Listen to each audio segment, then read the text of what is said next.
ವಕೀಲರ ವೃತ್ತಿ ಎಂಬುದು ಕೇವಲ ವೃತ್ತಿಯಲ್ಲ, ಅದು ಸಾಮಾಜಿಕ ಜವಾಬ್ದಾರಿ. ನ್ಯಾಯಾಧೀಶೆ ಭಾರತಿ ಎಂ. ಯುವ ವಕೀಲರಿಗೆ ವಾಕ್ಚಾತುರ್ಯ ಚೆನ್ನಾಗಿರಬೇಕು. ವಾಕ್ಚಾತುರ್ಯ ಚೆನ್ನಾಗಿದ್ದಾಗ ಮಾತಿನಿಂದ ನ್ಯಾಯಾಲಯದಲ್ಲಿ ನ್ಯಾಯಾಧೀಶರು ಮತ್ತು ವಕೀಲರ ಸಂಬಂಧ ಉತ್ತಮವಾಗಿರುತ್ತದೆ. ಅಲ್ಲದೆ ಮಾತಿನಿಂದ ತಮ್ಮ ಕುಟುಂಬ, ತಮ್ಮ ಬದುಕನ್ನು ಉತ್ತಮವಾಗಿ ರೂಪಿಸಿಕೊಳ್ಳಬಹುದು ಎಂದು ಜೆಎಂಎಫ್ಸಿ ಮತ್ತು ಸಿವಿಲ್ ನ್ಯಾಯಾಲಯದ ಹಿರಿಯ ಶ್ರೇಣಿ ನ್ಯಾಯಾಧೀಶೆ ಭಾರತಿ ಎಂ ಅಭಿಪ್ರಾಯಪಟ್ಟರು. ವಕೀಲರ ಸಂಘದಿಂದ ಪಟ್ಟಣದ ದ್ವಾರಕಾ ಪಾರ್ಟಿ ಹಾಲ್ನಲ್ಲಿ ಆಯೋಜಿಸಿದ ವಕೀಲರ ದಿನಾಚರಣೆಯಲ್ಲಿ ಮಾತನಾಡಿ, ಯುವ ವಕೀಲರು ಎಲ್ಲೆಂದರಲ್ಲಿ ಹೇಗೆ ಬೇಕಾದರೂ ಹಾಗೆ ಮಾತನಾಡಬಾರದು. ತಮ್ಮ ಮಾತನ್ನು ಮತ್ತು ವಾಕ್ಚಾತುರ್ಯವನ್ನು ಉತ್ತಮ ರೀತಿಯಲ್ಲಿ ಬೆಳೆಸಿಕೊಳ್ಳಬೇಕು ಎಂದು ತಿಳಿಸಿದರು. ಯುವ ವಕೀಲರು ನ್ಯಾಯಾಲಯದ ಮುಂದೆ ಪ್ರತಿದಿನ ಕೇಸ್ಗಳ ಬಗ್ಗೆ ಕೇಸಿನ ವಿಚಾರ ಟೈಮನ್ನು ಪಡೆಯುವುದು ಸಮಂಜಸ ಅಲ್ಲ. ಸಣ್ಣಪುಟ್ಟ ಪ್ರಕರಣಗಳಲ್ಲಿ ವಾದಿಸುವಂಥ ಗುಣವನ್ನು ಬೆಳೆಸಿಕೊಳ್ಳಬೇಕು. ಇಲ್ಲವಾದಲ್ಲಿ ತಮ್ಮ ಉತ್ತಮವಾದಂತಹ ಯಶಸ್ವಿ ವಕೀಲರು ಆಗಲು ಸಾಧ್ಯವಿಲ್ಲ. ಅವರು ಪ್ರತಿದಿನ ಹಿರಿಯ ವಕೀಲರ ಮಾರ್ಗದರ್ಶನದಲ್ಲಿ, ಅವರ ನೇತೃತ್ವದಲ್ಲಿ ದಾವೆಗಳನ್ನು, ಸಿವಿಲ್ ವ್ಯಾಜ್ಯಗಳನ್ನು ಯಾವ ರೀತಿ ನಡೆಸಬೇಕು ಎಂಬುದನ್ನು ಚರ್ಚೆ ನಡೆಸಿ ಯಶಸ್ವಿ ವಕೀಲರಾಗಬೇಕು ಎಂದರು.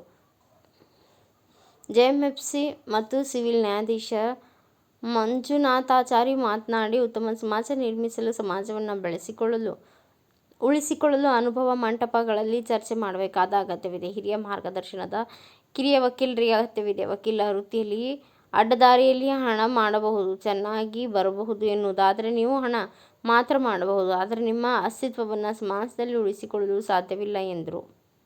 ಹಿರಿಯ ವಕೀಲರನ್ನು ಸನ್ಮಾನಿಸಲಾಯಿತು. ಅಥವಾ ಸಣ್ಣ ಪುಟ್ಟ ಅಡಿಗಳ ಮೇಲೆ ಆರ್ಗ್ಯುಮೆಂಟ್ ಮಾಡೋದಾಗ್ಲಿ ನೀವು ಕಲ್ತ್ಕೊಂಡು 2 ವರ್ಷ ಆದ ನಂತರ ಇಂಡಿಪೆಂಡೆಂಟ್ ವಕೀಲರಾಗಿ ನಿಮ್ಮ ವೃತ್ತಿಯನ್ನ ಮಾಡಿದ್ದೆ ಆದರೆ ಖಂಡಿತವಾಗಿಯೂ ಕೂಡ ನೀವು ಮುಂದೆ ಒಳ್ಳೆ ವಕೀಲರಾಗಲಿಕ್ಕೆ ಸಾಧ್ಯ ಆಗುತ್ತೆ. ಇಲ್ಲಾಂದ್ರೆ ನೀವು ಕಲಿಯೇ ಇಲ್ಲ, ಬೆಳಿಗ್ಗೆ ಕೋರ್ಟ್ಗೆ ಬರೋದು ಮತ್ತೆ ಸಂಜೆ ವಾಪಸ್ ಹೊರಟೋಗೋದು ಮಾಡಿದ್ದೆ ಆದರೆ ಖಂಡಿತವಾಗಿಯೂ ಏನು ಕಲಿಯಲಿಕ್ಕೆ ಸಾಧ್ಯ ಇಲ್ಲ. ಇವತ್ತೇ ತಿಳ್ಕೊಂಡ್ರಿ, ಹೌದು ನಮ್ಮ ಮೇಡಮ್ ಹೇಳಿದಾರಲ್ಲ, ನಾಳೆಯಿಂದಲೇ ನಾನು ಸತತ ಅಭ್ಯಾಸ ಮಾಡ್ತೀನಿ, ಪ್ರಾಮಾಣಿಕವಾಗಿ ಅಭ್ಯಾಸ ಮಾಡ್ತೀನಿ. ನಮ್ಮ ಸೀನಿಯರ್ ಅವರ ಮಾರ್ಗದರ್ಶನದಿಂದ ನಾನು ಕೇಸ್ಗಳನ್ನ ಯಾವ ರೀತಿ ನಡೆಸಬೇಕು ಅನ್ನೋದನ್ನ ಕಲಿತೀನಿ ಅನ್ನುವಂತಹ ಛಲ ನಿಮ್ಮಲ್ಲಿ ಬರಬೇಕು. ಯಾಕೆ ಅಂದ್ರೆ ನಿಮ್ಮ ತಂದೆ ತಾಯಿಗಳು ನಿಮ್ಮ ಬಗ್ಗೆ ಸಿವಿಲ್ ವ್ಯಾಜ್ಯಗಳನ್ನ ನೀವು ನಡೆಸ್ತಾ ಇದ್ದೀರಾ ಅಂದ್ರೆ ಸಿವಿಲ್ ವ್ಯಾಜ್ಯಕ್ಕೆ ಸಂಬಂಧಪಟ್ಟಂತಹ ಸಿಪಿಸಿ ಪುಸ್ತಕದಲ್ಲಿ ಇರ್ತಕ್ಕಂತಹ ಕಲಂಗಳಾಗಿ ಅಲ್ಲಿರ್ತಕ್ಕಂಥ ಸೆಕ್ಷನ್ಗಳನ್ನ ಸರಿಯಾದ ರೀತಿ ಅಭ್ಯಾಸವನ್ನ ಮೊದಲಿಗೆ ಮಾಡಬೇಕಾಗುತ್ತೆ.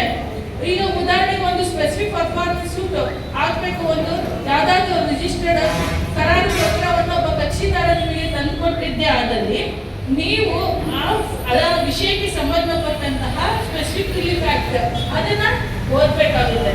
ಈ ಆಕ್ಟ್ ನೀವು ಓದಿದ್ರೆ ನೀವು ಏನಾದ್ರು ಕ್ಲೈಂಟ್ ಅನ್ನ ಪ್ರಿಪೇರ್ ಮಾಡಿದ್ದೆ ಆದಲ್ಲಿ ಅಲ್ಲೇನಾಗುತ್ತೆ, ಅನೇಕ ಸಮಸ್ಯೆಗಳು ಅಲ್ಲಿದ್ದಾಗ ಅರ್ಧ 50% ಆ ಕ್ಲೀನಿಂಗ್ ಸರ್ವಿಸ್ ಸರಿ ಇಲ್ಲ ಅಂದಾಗ ಅಲ್ಲಿ ನಿಮ್ಮ ಕೇಸು ಸೋಲುವಂತಹ ಒಂದು ಪರಿಸ್ಥಿತಿ ಬರುತ್ತದೆ.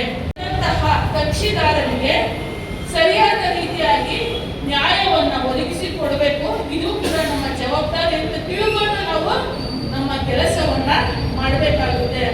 ಇದು ಒಂದು ಅಂಶ.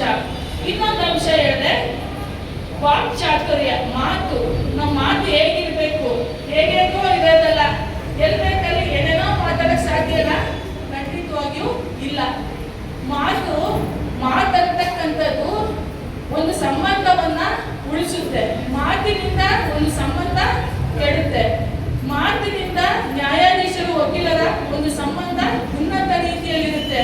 ಒಂದು ಮಾತಿಂದ ಆ ಸಂಬಂಧ ಹೋಗ್ಲಿಕ್ಕೂ ಒಂದು ಅವಕಾಶ ಇರುತ್ತದೆ. ಅಷ್ಟೇ ಅಲ್ಲ, ಗಂಡ ಹೆಂಡತಿಯ ಸಂಬಂಧ ಕೂಡ ಚೆನ್ನಾಗಿರ್ಬೇಕು ಅಂದ್ರೆ ಒಂದು ಮಾತಿನಿಂದ.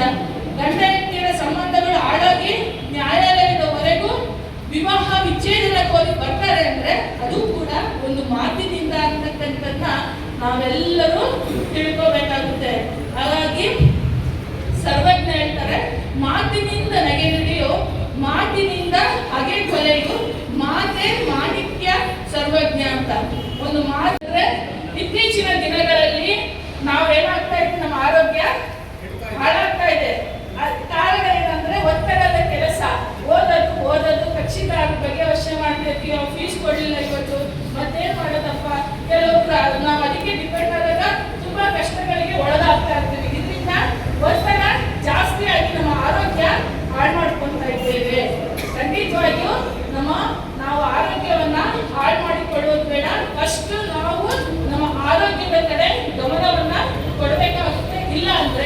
ನಮ್ಮನ್ನ ನಂಬಿರುವಂತಹ ನಮ್ಮ ಫ್ಯಾಮಿಲಿ, ನಮ್ಮ ತಂದೆ ತಾಯಿ ಇವರಿಗೆಲ್ಲರಿಗೂ ನಮ್ಮಿಂದ ತೊಂದರೆ ಆಗುವಂತಹ ಸಾಧ್ಯತೆ ಇರುತ್ತದೆ.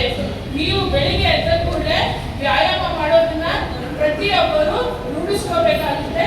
ಜೊತೆಗೆ ಮೆಡಿಟೇಷನ್ ಮಾಡೋದು, ಇದು ಕೂಡ ತಾವೆಲ್ಲರೂ ಅಳವಡಿಸಬೇಕು. ಒಂದು 10 ನಿಮಿಷ ಮೆಡಿಟೇಷನ್ ಮಾಡಿ, ವ್ಯಾಯಾಮ ಮಾಡಿ, ಮತ್ತೆ ಬೈ ತಗೊಂಡು ಆಮೇಲೆ ಕೋರ್ಟಿಗೆ ಬನ್ನಿ. ನಿಮ್ಮ ಗೆಳೆಯರ ಜೊತೆ, ನಿಮ್ಮ ಸಹೋದ್ಯೋಗಿಗಳ ಜೊತೆ ಚರ್ಚೆ ಮಾಡಿ, ಸೀನಿಯರ್ ವಕೀಲರುಗಳ ಜೊತೆ ಚರ್ಚೆ ಮಾಡಿ, ಜ್ಞಾನವನ್ನ ವೃದ್ಧಿಪಡಿಸಿಕೊಳ್ಳಿ. ನ್ಯಾಯಾಲಯದಲ್ಲಿ ನೀವು ಒಳ್ಳೆ ವಕೀಲರಾಗಿ ನಿಮ್ಮ ಕರ್ತವ್ಯವನ್ನ ನಿರ್ವಹಿಸಿ ಖಂಡಿತವಾಗಿಯೂ ನೀವು ಯಶಸ್ವಿ ವಕೀಲರಾಗಿ ಆಗಲಿಕ್ಕೆ ಸಾಧ್ಯ ಆಗುತ್ತೆ. ಮತ್ತೆ ಒಂದು ಕಾನ್ಫಿಡೆನ್ಸ್ ಅನ್ನ ಬೆಳೆಸ್ಕೋಬೇಕಾಗುತ್ತೆ. ಪ್ರತಿಯೊಬ್ಬ ವಕೀಲರಲ್ಲಿಯೂ ಇರಬೇಕಾದಂತಹ ಅತಿ ದೊಡ್ಡ ಮುಖ್ಯ ಅಂಶ ಏನಪ್ಪಾ ಅಂದ್ರೆ ಕಾನ್ಫಿಡೆನ್ಸ್. ಕಾನ್ಫಿಡೆನ್ಸ್ ಇಲ್ಲ ಅಂತಂದ್ರೆ ಖಂಡಿತವಾಗಿ ನಾವು ಯಾವುದೇ ಪ್ರಕರಣವನ್ನ ಗೆಲ್ಲಲಿಕ್ಕೆ ಸಾಧ್ಯ ಇಲ್ಲ. ಸೊ ಹಾಗಾಗಿ ಪ್ರತಿಯೊಬ್ಬ ವಕೀಲರಿಗೂ ನಾನು ಈ ಕೇಸನ್ನ ತಗೊಂಡಿದ್ದೀನಿ, ಗೆಲ್ತೀನಿ ಅನ್ನೋದನ್ನ ತಾವೆಲ್ಲರೂ ಕಾನ್ಫಿಡೆನ್ಸ್ ಲೆವೆಲ್ನ ಹೆಚ್ಚಿಗೆ ಮಾಡ್ಕೋಬೇಕಾಗುತ್ತೆ. ಗೌಪ್ಯತೆಯನ್ನ ಕಾಪಾಡಬೇಕಾಗುತ್ತೆ. ನಿಮ್ಮ ಕಕ್ಷಿದಾರರು ನಿಮ್ಮ ಜೊತೆ ಏನೆಲ್ಲ ವಿಷಯಗಳನ್ನ ಹೇಳಿರ್ತಾರೆ, ಅವರ ವಿಷಯಕ್ಕೆ ಸಂಬಂಧಪಟ್ಟಂತೆ ಗೌಪ್ಯತೆಯನ್ನ ಕಾಪಾಡಿಕೊಳ್ಳುವುದು ನಿಮ್ಮ ಕರ್ತವ್ಯ ಆಗಿರುತ್ತೆ. ಅಷ್ಟೇ ಅಲ್ಲ, ನಿಷ್ಠೆ ಇರಬೇಕು. ನಿಮ್ಮ ವಕೀಲರಿಗೆ ನಿಮ್ಮ ಕಕ್ಷಿದಾರರ ಪ್ರಕರಣವನ್ನು ನೀವು ತಗೊಂಡಾಗ ನಿಷ್ಠೆ. ವಕೀಲ ಸಂಘದ ಅಧ್ಯಕ್ಷ ಮಂಜುನಾಥ್, ಉಪಾಧ್ಯಕ್ಷ ರವಿಕುಮಾರ್, ಕಾರ್ಯದರ್ಶಿ ಜಯಪ್ಪ, ಹಿರಿಯ ವಕೀಲ AG Sudhakar, Karunasagara Reddy, JN Nanjappa, Allabaksh, Satyanarayana Rao, Y Srinivasa Reddy, N Narasimhareddy, Fayaz, BR Narasimhanaidu, R Chandrashekara, MB Gurunath, V Narayana, Mustaq Ahmed, A Nanjundappa, Chand ಭಾಷಾ,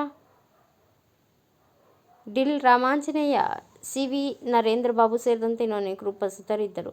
ಬ್ಯೂರೋ ರಿಪೋರ್ಟ್ ಯಾರಪಿಎಂ, Bharata Vaibhava news, Chelur.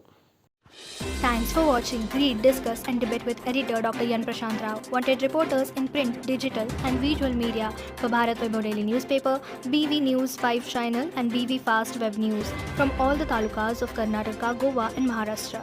If interested, send your resume to 9019229363